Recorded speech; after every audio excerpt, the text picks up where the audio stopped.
컴퓨팅적 사고 과목의 동영상 강의입니다.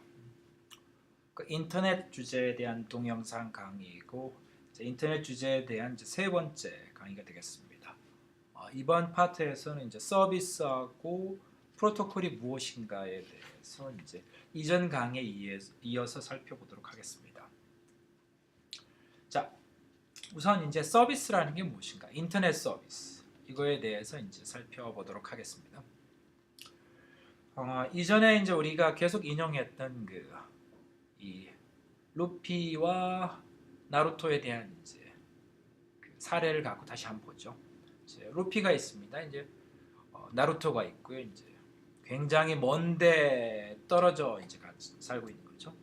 그랬을 때 루피가 나루토에게 라면 먹으러 가겠다라고 이메일을 보냈는데, 그러자 루피의 핸드폰에 설치되어 있는 개인 비서 앱이 그 이메일을 읽고 루피를 위해서 항공권도 예매를 하고 식당 예매도 하는 그 과정에 대한 것이 그 사례를 가지고 인터넷 서비스에 대해서 설명을 하겠습니다. 그랬을 때 여기서 보면 인터넷상에서 다양한 서버들이 있죠.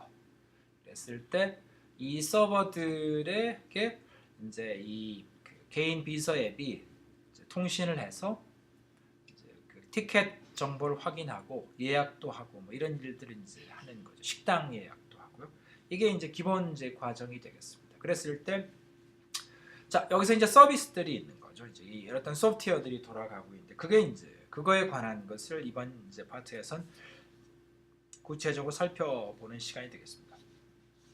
자, 그랬을 때 인터넷은 결국은 무엇인가 했을 때 이전 그 파트에서 강의, 이전 파트, 컴퓨터 네트워크 그 설명의 결과로 보면 결국 컴퓨터 시스템들의 세상이죠. 이렇게 전 세계 수많은 컴퓨터들이 실제 운영 중에 있고, 그 컴퓨터들은 그 내부에 여러 다양한 서비스들을 지원하고 있죠. 이렇게 전 세계에 이렇게 쭉 이렇게 있는 거죠.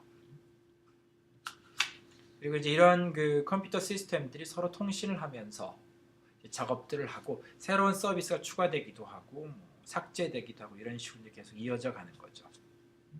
이게 결국은 컴퓨터 시스템들의 세상입니다. 그래서 이것들이 어떻게 되느냐에 대해서 IP 주소도 살펴보고 여러 가지 관점에서 해석을 했죠.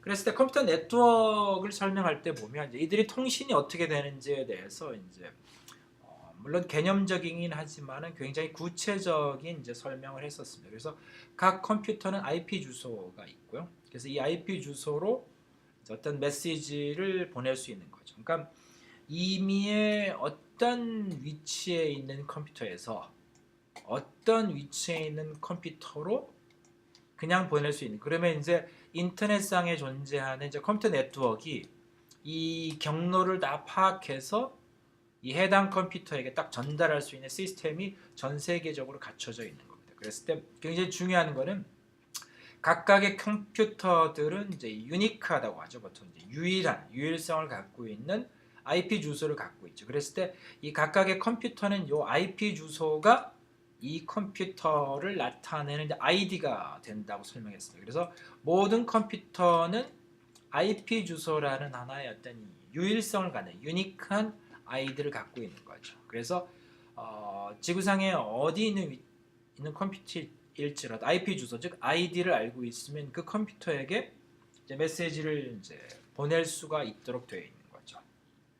자, 그랬을 때 이거는 하드웨어적으로 이렇게 처리되고 아주 견고한, 아주 안정적인 이런 컴퓨터 네트워크 시스템이 전 세계적으로 구축이 되어 있습니다. 그래서 지금 이 순간에라도 컴퓨터 앞에 앉아서 그냥 뭘 보내면 지구상에 있는 어디에 있는 위치에 있는 컴퓨터일지라도 인터넷에 연결되어 있는 컴퓨터가 있으면 그냥 전달이 되죠.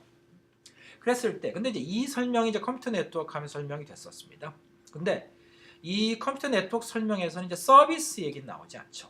그러니까 하드웨어적으로 IP 주소가 있고 이 하드웨어 안에서 뭔가 보내면 이렇게 받는다 있지만 구체적인 서비스에 대한 얘기가 없었습니다. 그래서 이 서비스에 대한 얘기가 이번 파트에서 강의 주제가 되겠습니다.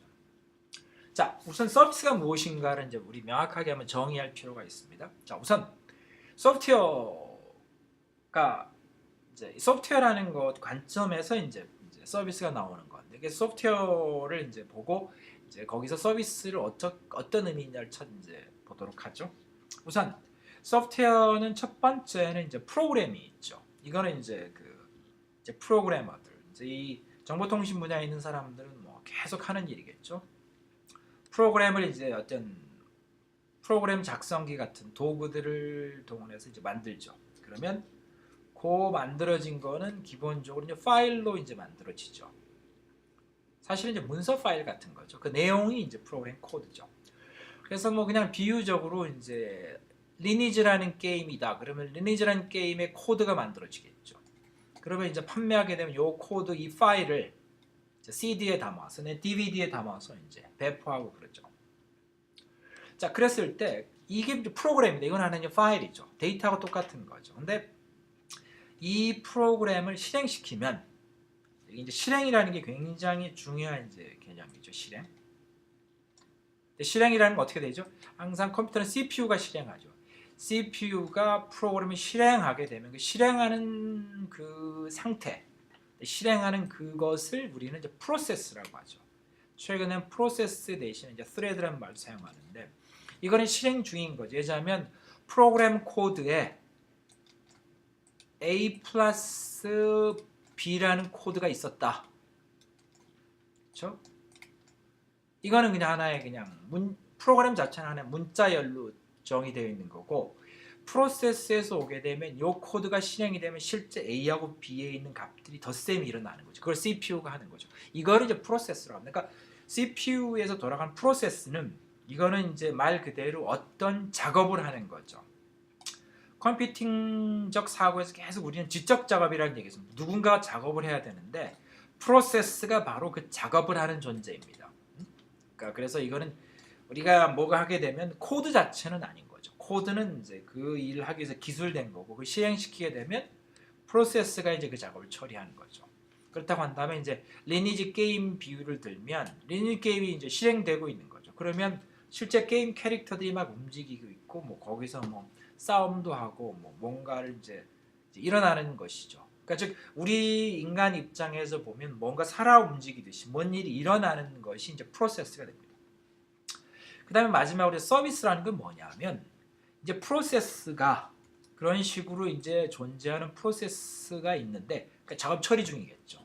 게임 프로그램 돌아가고 있을 때 그거를 외부에서 접근해서 사용하게 되면, 그랬을 때 그 프로세스를 서비스라고 부른다라는 거죠. 그러니까 프로세스는 그 프로그램이 실행되는 상태, 실행되는 과정, 실행되는 작업을 의미하는 거고, 그거의 사용자 입장에서 바라보면 그 프로세스가 서비스라는 거죠. 예자면 뭐 리니지 게임 하는 사람들은 이제 리니지 게임에 이제 자신 아이디를 만들고 로그인하게 되면 이제 사용할 수 있죠. 그랬을 때 유저들 입장에서, 사용자 입장에 보면 현재 실행 중인 프로세스는 서비스가 되는 거죠. 리니지 서비스가 되는 거죠. 그래서 이제 프로그램, 프로세스, 서비스를 보게 되면 이렇게 됩니다. 우선 리니지 코드가 있겠죠. 그랬을 때 이제 리니지 서버에서 실행을 시키게 되면 이렇게 프로세스가 되는 거죠. 그러니까 리니지에서 일어날 작업들을 이 리니지 프로세스가 실행을 하는 거죠. 그렇게 되면 이제 유저들이, 사용자들이 웹 이런 걸 통해서 이제 로그인을 하게 되면 그 리니지 프로그램을 이제 이용할 수 있는 거예요. 그래서 게임을 하는 거죠. 그랬을 때 이제 맨 오른쪽이 이건 하드디스크나 DVD에 존재하는 파일이죠. 그러니까 프로그램입니다. 여기는 파일 존재하는 거고, 그 다음에 이게 이제 하드웨어 서버에서 올라가게 되면 거기서 프로세스가 이제 만들어지죠. 그리고 웹 브라우저에서 그걸 이용하는 거죠. 사용하는 겁니다. 그래서 요 맨 오른쪽이 프로그램이고, 중간이 프로세스고, 맨 왼쪽은 이제 서비스 관점의 해석이 되는 거죠. 그래서 프로그램부터 시작해서 프로세스, 서비스로 이렇게 가는 거 됩니다. 그랬을 때 이게 이제 서비스가 핵심. 그래서 사용자 입장에서 보면 이 프로세스와 서비스가 중요한 거죠. 근데 사실은 사용자 입장에서 서비스나 프로세스는 이제 같은 거죠. 이렇게.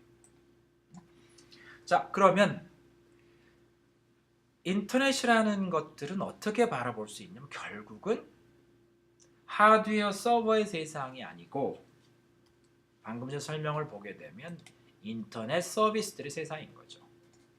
하드웨어는 비슷비슷하게 생긴 겁니다. 그래서 거기에 어떤 이제 프로그램이 실행 중인가, 리니지 프로그램이 돌아가면 리니지가 되고, 그 롤 프로그램이 돌아가면 이제 그 롤 서비스가 되는 거죠. 워크래프트가 돌아가면 워크래프트가 돌아가니까, 즉 서비스들이 이제 본질인 거죠. 이게. 이 하드웨어들은 사실 본질은 아닌 겁니다. 그러니까 서비스 관점에서 봐야 되는 거죠. 자, 그러면 인터넷상에서 협력을 하고 통신을 하고 작업을 같이 하는 존재는 다시 정리하면 이 컴퓨터 하드웨어들이 아닙니다. 자, 이렇게 정리가 되면 통신의 주체는 이제 하드웨어가 아닌 거죠. 하드웨어가 아니고 이제 프로세스 내지는 서비스가 되는 거죠. 그러면 이제 컴퓨터 네트워크 시간에 이제 우리 통신을 할 때 이제 그 하드웨어 관점에서 봤는데, 이제 이 서비스라는 걸 알게 되면 이제 결국은 프로세스가 주체가 되는 거죠. 그래서 컴퓨터 네트워크 시간에 우리가 이제 같이 봤던 것은 컴퓨터의 아이디. 그래서 보면 이 IP 주소를 사용해서 통신을 설명을 했었었죠.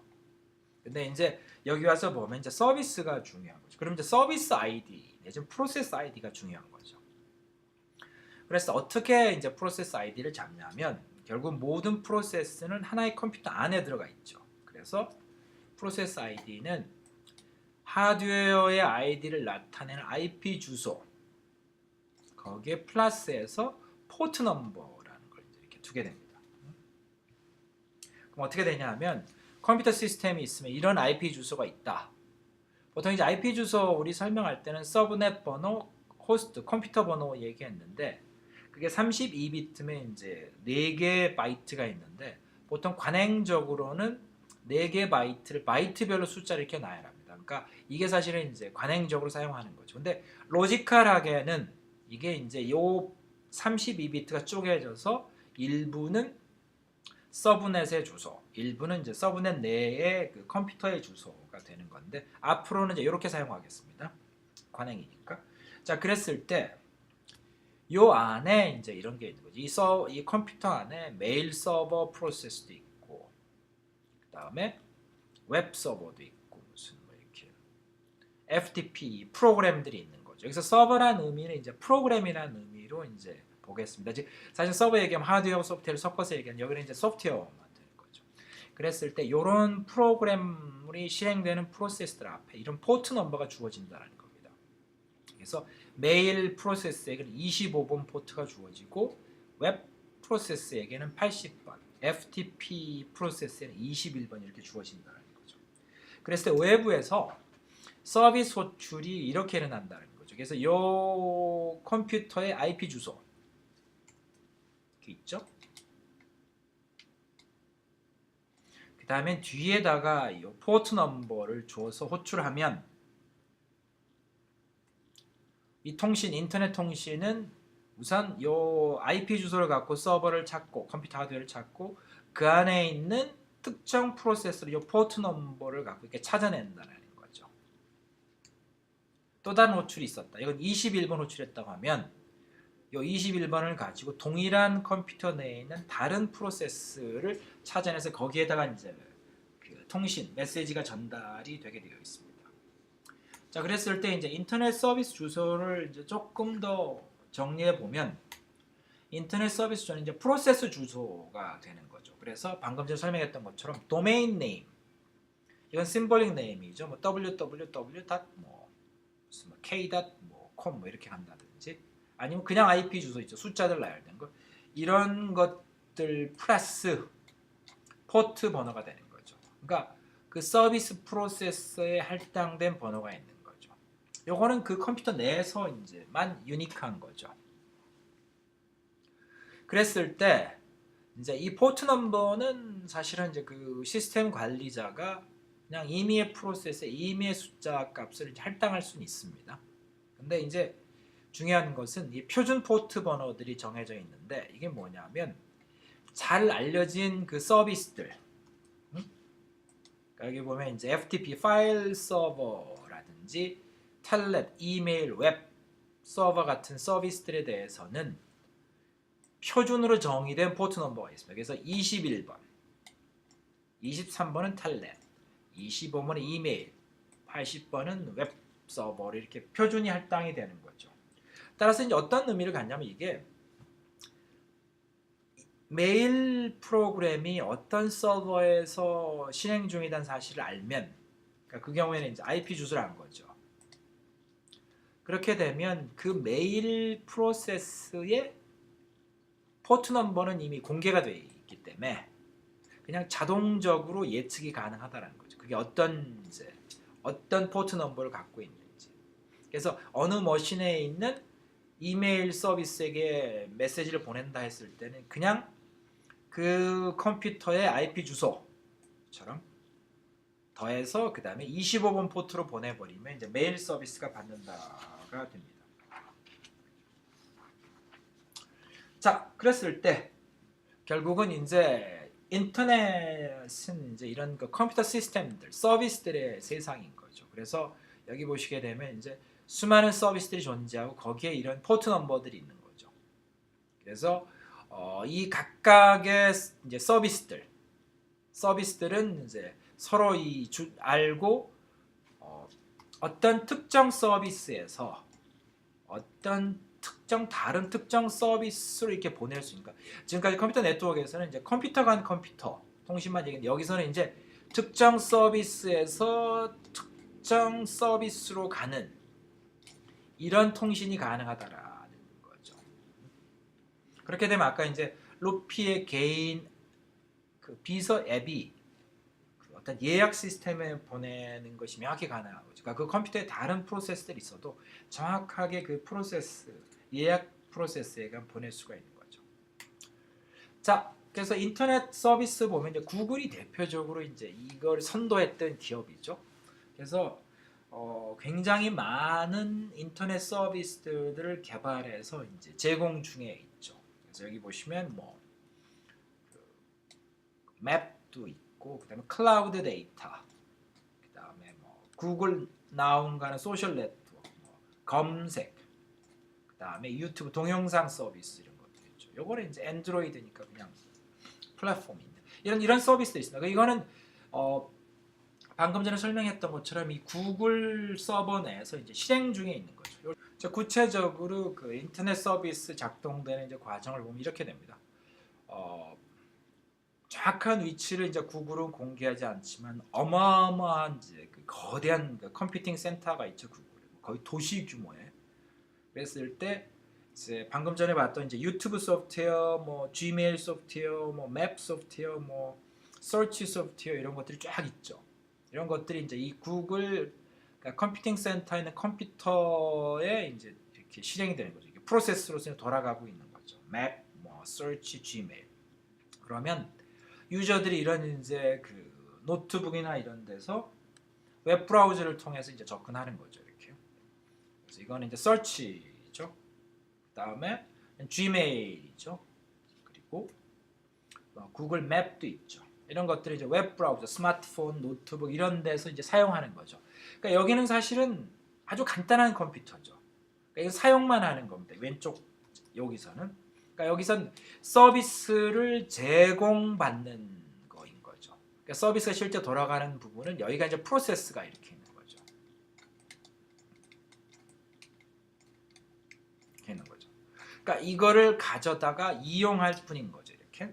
그러니까 즉 여기서 화면은 있긴 하지만 왼쪽에 화면 이렇게 실제 작업이 처리되는 것은 여기 중간에 있는 이제 여긴 거죠. 그러니까 이제 구글 컴퓨팅 센터에서 돌아가는 서치 프로세스가 요 구글의 요청사, 요 노트북이나 내지는 이제 스마트폰 상에서 실행 중인 웹 브라우저를 통해서 들어온 요청을 처리하는 거죠. 지메일도 마찬가지고 구글 맵도 마찬가지가 되는 겁니다. 이게 이제 그 서비스가 이제 되는 겁니다. 자, 그러면 이제 이게 서비스고 서비스에 대해서 이제 프로토콜에 대해서 한번 살펴보도록 하죠. 자, 프로토콜이 무엇인가? 서비스와 프로토콜은 이제 굉장히 이제 서로 긴밀하게 연결되어 있는 겁니다. 자, 지금까지 계속 이제 얘기했던 것은 이제 그 컴퓨터 시스템, 컴퓨터 서비스들 간에 서로 이제 통신을 하는 거죠. 협력을 해서 작업을 처리하는 건데 여기에 이제 프로토콜이 굉장히 중요하다라는 걸 설명하는 겁니다. 자, 인간 이제 세상 관점에서 보죠. 인간들의 이제 핸드폰 통화를 한번 보도록 하죠. 그러면 우선 핸드폰 통화하려고 하면 상대편의 전화번호가 필요하죠. 그 다음에 상대편의 정보도 알아야죠. 내가 누구한테 전화 거는가. 그렇죠? 직위도 알아야 되겠죠. 이게 높은 사람인지 낮은 사람인지, 나이 많은 사람인지, 나이 젊은 친구인지. 그 다음에 상대편이 어떤 언어를 사용하는지도 알아야 되겠죠. 예자면 미국 사람한테 전화 거는데 전화 걸어서 안녕하세요 뭐 이렇게 하면 이제 안 되죠. 그리고 왜 전화 거는지 명확히 알고 전화를 해야 되겠죠. 그 다음에 이제 여기서 더 나아가서 전화할 때 뜬금없이 전화하면 굉장히 상대편들 당황하죠.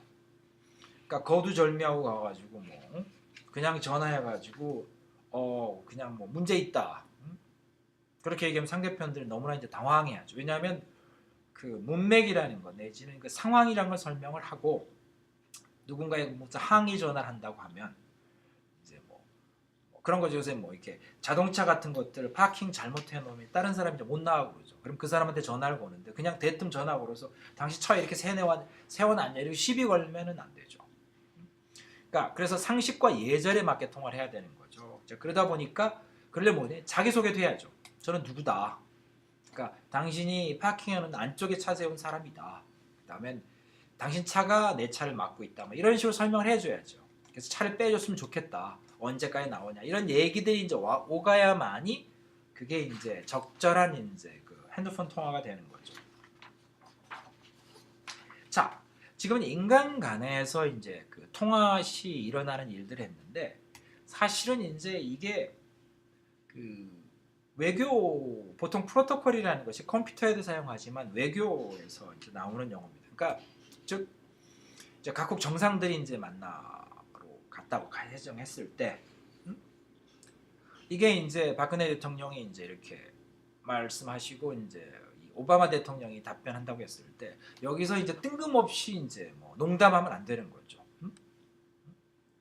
뭐 요새 한국에서 뭐 당신이 이제 뭐 별로 인기가 없어요 말라든지 아니면 뭐 그 사람에 대한 어떤 뭐 뭔가 얘기를 잘못해버린 굉장히 이제 위험할 수 있는 거죠.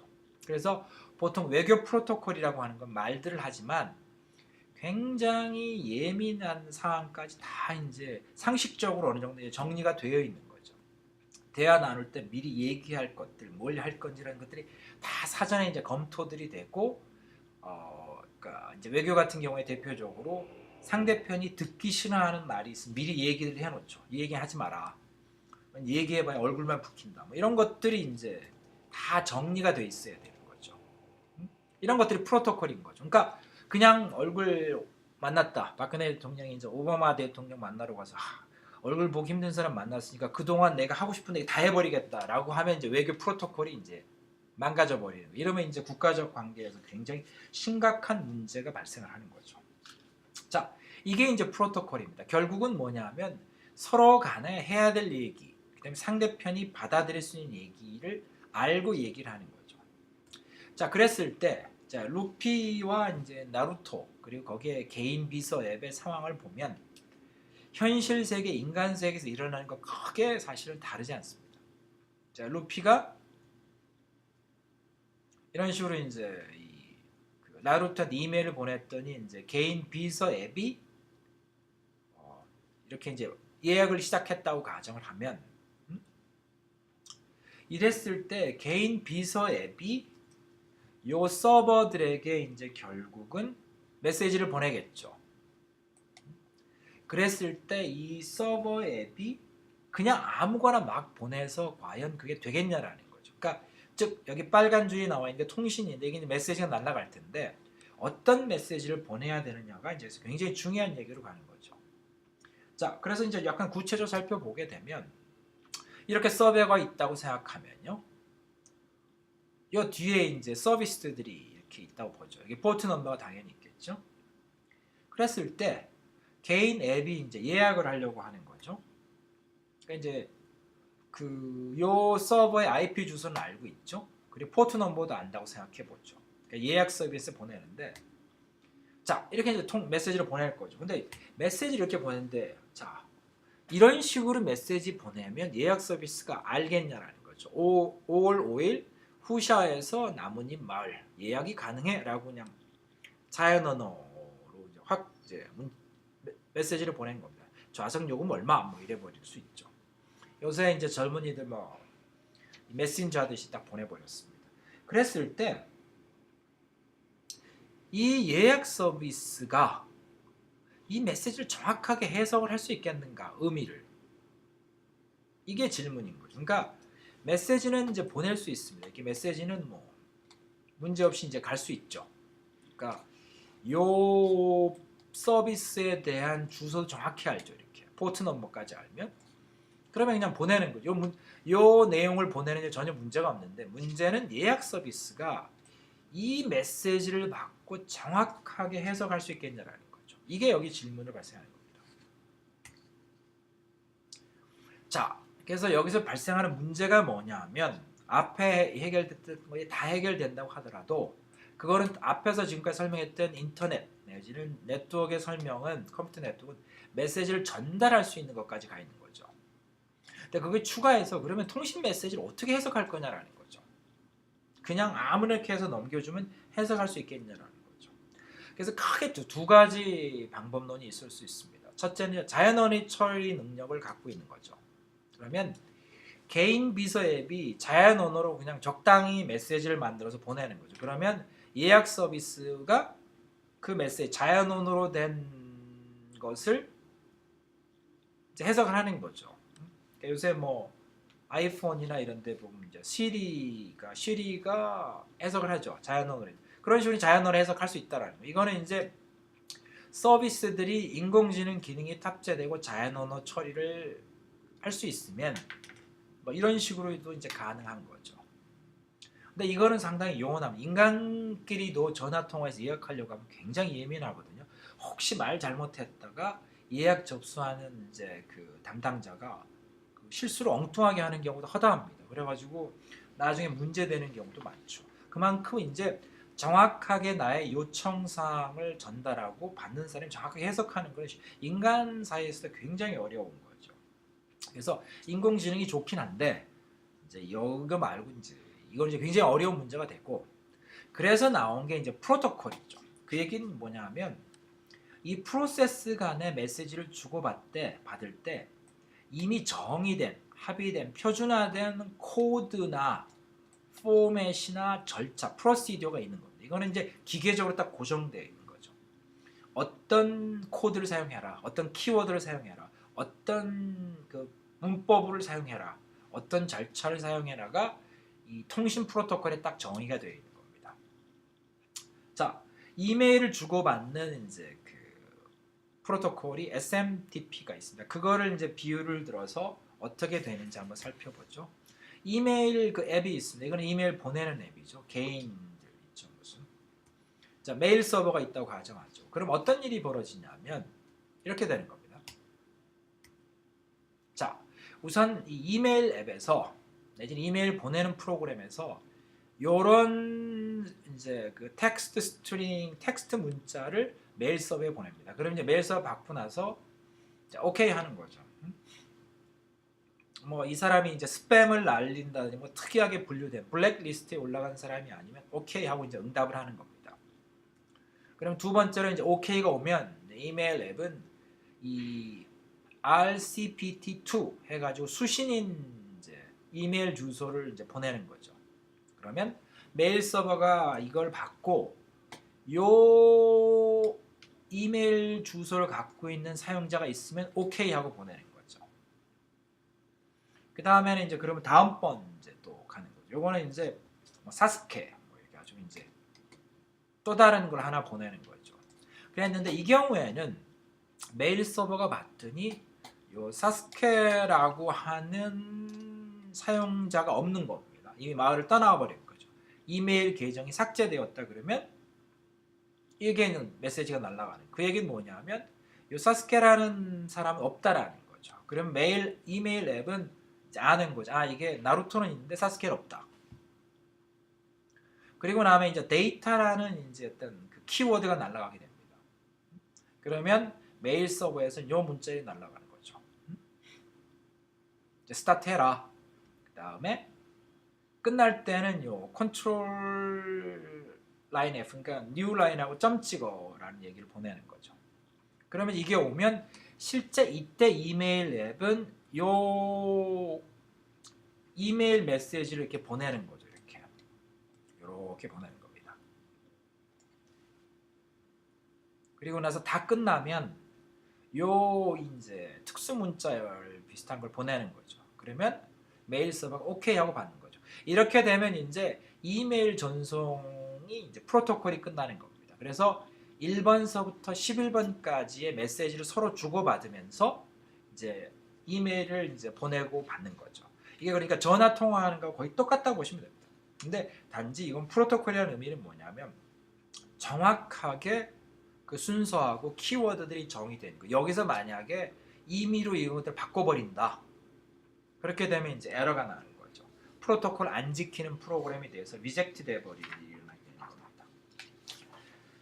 자, 그랬을 때 이 프로토콜을 보게 되면 이제 코드라는 것도 이제 키워드들이죠. 여기 나타난 앞에 사용된 메일, RCPT, from, to, data, OK 이런 것들이 키워드죠. 그리고 숫자도 있죠. 250은 OK, 550은 이제 failure 같은 것들이 있죠. 그리고 포맷도 있습니다. 예자면 mail, 그 다음에 from이라는 게 나와야 되죠. 그리고 여기는 이제 실제 수신인 이메일 주소가 있어야 되죠. 아, 이거는 이제 송신이죠. 그러니까 요것도 순서가 바뀌면 안 되는 겁니다. 예를 들자면 메일 키워드를 저거 뒤로 보내거나 이러면 이제 문제가 되는 거죠. 요 포맷은 이제 양식을 지켜줘야 되는 거죠. 근데 절차도 있죠. 정확하게 주고받을 때 먼저 메일이라는 것을 주고받고 그 다음 요 메시지를 주고받고 데이터 주고받고 요 순서도 지켜져야 되는 거죠. 이 순서가 뒤죽박죽 되면 역시 이제 요 통신 프로토콜은 리젝션이 일어나서 메일을 보낼 수 없게 됩니다. 자, 그래서 인터넷상에서는 이런 이제 서비스 프로토콜들이 굉장히 많이 만들어져 있죠. 그래서 HTTP라고 해서 웹 이제 서버, 웹 서비스 할 때 사용되는 이제 그 아까 그런 거 같은 통신 프로토콜들이 있고, FTP, 텔넷, SMTP, POP, SSH 뭐 이런 것들이 쫙 있게 됩니다. 그래서 이런 것들은 이런 식으로 이제 그 규약들을 지켜줘야 되는 거죠. 자, 그래서 인터넷상에서의 이제 컴퓨터들의 대화라는 건 결국은 서비스들 간의 대화인 거죠. 그리고 이 서비스들 간의 대화가 제대로 되려면 방금 전에 설명했던 이제 프로토콜들이 이렇게 지켜져야 되는 거죠. 이렇게. 그러니까 이메일 서버한테 보낼 때는 SMTP 프로토콜을 지켜야 되는 거고, 이메일을 갖고 올 때는 이제 POP 프로토콜을 이제 지켜줘야 되는 거죠. 보안을 할 때는 SSH 프로토콜을 지키고, 원격 컴퓨터에 접근할 때는 원격 접속을 할 때는 텔넷 프로토콜을 이제 지켜줘야 돼요. 이런 것들이 이제 이루어져야 되는 거고, 이런 프로토콜들이 이 컴퓨터상에서 있는 서비스들 간에 이 빨간 줄로 표시된 이제 이런 그 커뮤니케이션 내지는 컬래버레이션, 코퍼레이션들 일어날 때 이런 것들을 사용하는 거고, 이걸 통해서 이제 서비스들 간에 정확하게 요청하는 사항 그리고 전달하는 정보를 이제 그 오해가 없이 이제 전달할 수 있게 하게 사용하는 거가 되겠습니다. 자, 여기까지가 서비스와 이제 프로토콜에 대한 설명이었습니다.